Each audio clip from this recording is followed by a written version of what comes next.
Mga sangkay, pag-usapan po natin ito ngayong si Aplaska, si General Aplaska, na kung saan nasasangkot sa isang matinding kontrobersiya tungkol po sa isang matinding putukan. Ang tanong dito, sino ba talaga ang taong ito?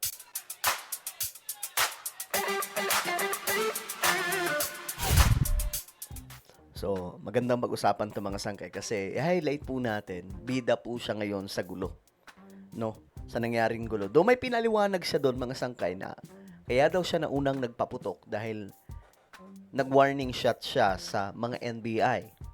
No? Yun yung version niya mga sangkay. Pero sa NBI, iba din po yung version. Pero ngayon, mga sangkay, ang tanong, sino ba talaga si Aplaska? Ano ang kanyang mga naging papel na sa ating gobyerno at bakit po siya nasangkot ngayon mga sangkay sa isang malaking gulo? Gaano nga ba katikas ang general na ito? Pag-usapan po natin. Bago tayo magpatuloy sa mga hindi pa po dyan nakakapag-subscribe sa ating YouTube channel, makikita nyo po yung subscribe button sa baba ng video na to. I-click nyo lamang po yung subscribe, i-click ang bell, at i-click nyo po yung all. Sa mga nanonood po sa Facebook, i-follow nyo po yung ating Facebook page. Alright guys, so, eto, diretso po tayo.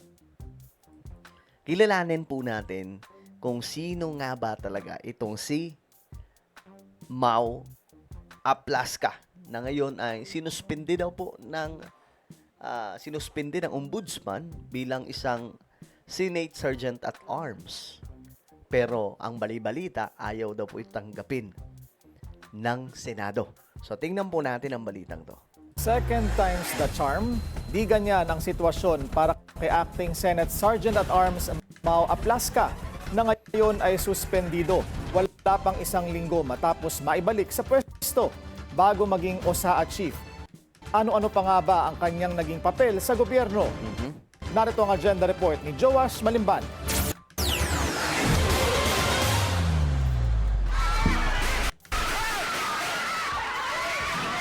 Sentro ngayon ng kontrobersya sa nangyaring barilan sa Senado, si Acting Senate Sergeant at Arms, retired Police Major General Mau Aplaska. Ayan, mga sangkay, siya. Yan, yung unang putok siya yon. Inamin nyo po yan, mga sangkay, na siya ang unang nagpaputok. Gulo ng mga investigasyon, umamin si Aplaska na siya mismo ang unang nagpaputok ng aniyay warning shot bago ang nangyaring gulo. Muling itinalaga si Aplaska bilang bagong Senate Sergeant at Arms ngayong linggo lang matapos magbitiw sa pwesto ni retired Air Force Major General Rene Samonte. Yan ay matapos siyang batikusin ni Senator Ronald Bato de la Rosa dahil sa pagpayag umano na arestuhin siya ng NBI sa loob ng Senado noong Lunes. July 2025, unang nagsilbing OSA Chief si Aplaska hanggang Pebrero ngayong taon bago palitan ni Samonte. Mismong si Senator Bato rin ang nag-nominate sa kanya noon dahil sa habaan niya ng kanilang pinagsamahan. Mista o kaklase ni De La Rosa si Aplaska sa Philippine Military Academy. So, dikit. At parehong tubong Davao. Parte Taga Davao pala to. ang dalawa ng Class 1986 Sinagtala Boys na namayagpag sa administrasyon ni dating Pangulong Rodrigo Duterte. Sa 7 naging opisyal na Chief of Philippine National Police ni FPRRD, 4 ang mula sa Class 86. Sa mga unang buwan ng Duterte administration, si Aplaska ang naging direktor ng Police Aviation Security Group. Siya ang namuno sa isa sa mga pinakaunang inisyatibo ng Duterte administration na tapusin ang tanim bala scheme sa mga airport. Okay. Kasi 'di ba nauso yan dati? 'Di ba yung tanimbala? Pagdating po ni PRRD, ito pala yung naglinis ng lahat mga sangkay ng problema dyan sa airport. Na isa sa mga pinakamaingay na kontrobersyang hinarap ng Aquino administration. Okay. Matapos ang isang taon, itinalaga na siya bilang bagong regional director ng Calabarzon. At kalaunan ay humawak ng iba't ibang security-related positions hanggang sa House of Representatives bago tuluyang maging OSA Chief. Patuloy pa rin ang investigasyon sa nangyaring gulo sa loob ng Senado. Kasama raw sa anggulo na tinitingnan ng mga otoridad ang posibilidad na orchestrated ang barilan para makatakas si Senator De La Rosa. Para sa agenda. Okay, so yan mga sangkay, yun po yung identity ni Aplaska, si General Aplaska. Hindi pala basta-bastang taong to, no? So ngayon, ito naman ang version ng GMA. Bago siya suspindihin ng ombudsman dahil sa nangyaring putukan Sa Senado noong Miyerkules, may mga dating kontrobersya na ang sinagot. Si Senate Sergeant at Arms Mau Aplaska sa mga tanggapang dati niyang pinamunuan. Matagal na rin ang pinagsamahan ni Aplaska at nang hinahanap ngayong si Senador Bato de la Rosa. Narito ang pagtutok ni Ivan Mayrina.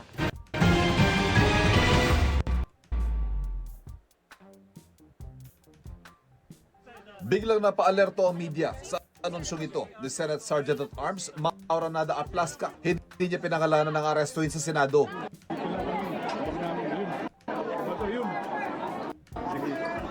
Na mga oras sa iyon, ang alam lang na marami ay may ICC arrest warrant si Senador Bato de la Rosa. Ang senador na nag-nominate kay Aplaska na maging Sergeant at Arms ng 20th Congress noong July 2025. Ang kanilang pinagsamahan, nagsimula pa na maging magkaklase sila ni Aplaska sa Philippine Military Academy o PMA. Habang naroon ayon mismo kay De La Rosa, isa si Aplaska sa mga tumulong sa kanya sa academy, lalo't pareho silang tumong Davao Region. 1987, na magtapos si Aplaska sa PMA. February 2026 lang nang palitan siya bilang Sergeant at Arms ni Edgardo Rene Samonte, isa rin PMA graduate. Si Samonte na ang pinuno ng Senate Security.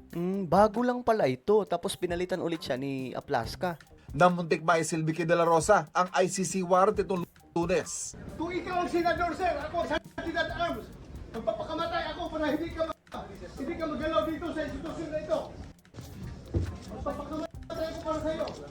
Dahil sa insidenteng yan, kaya nagbitiw sa tungkulin si Samonte. Si De La Rosa rin ang nagmosyong ibalik si Aplaska bilang acting Senate Sergeant at Arms na inaprobahan naman ng majority ng mga senador. Bago sa Senado ay naging Sergeant at Arms na rin si Aplaska ng House of Representatives noong October 2020. Kabilang sa iba pa niyang naging posisyon, ang pagiging director ng PNP Aviation Security Group noong 2016 na tumutok noon kontra Tanimbala, ang pagiging Regional Director ng Calabarzon Police at Director for Operations sa PNP Headquarters. Dami na rin palang opisina na hinawakan nito, no? 2019 na magretiro siya bilang Police Major General sa Philippine National Police at 2022 naman itinalaga ni Pangulong Bongbong Marcos bilang Administrator ng Office for Transportation Security o OTS. Okay. So hindi po ito kay PBBM, hindi malayo kay PBBM pala itong Aplaska, ano? Ano siya tinalaga siya ni PBBM ulitin natin. Sa PNP Headquarters. 2019 na magretiro siya bilang Police Major General sa Philippine National Police at 2022 naman itinalaga 2022. ni Pangulong Bongbong Marcos bilang Administrator ng Office for Transportation Security o OTS Okay. Kita nyo? sa ilalim ng Department of Transportation. Si Aplaska namumuno sa OTS nang isubot lunukin ng isang tauhan nito ang $300 na ninakaw umano sa isang dayuhang turista noong 2023. Panahon din niya na ireklamong ilang security screening officer ng NAIA dahil sa umano'y pangingikil sa isang pasaherong Thai.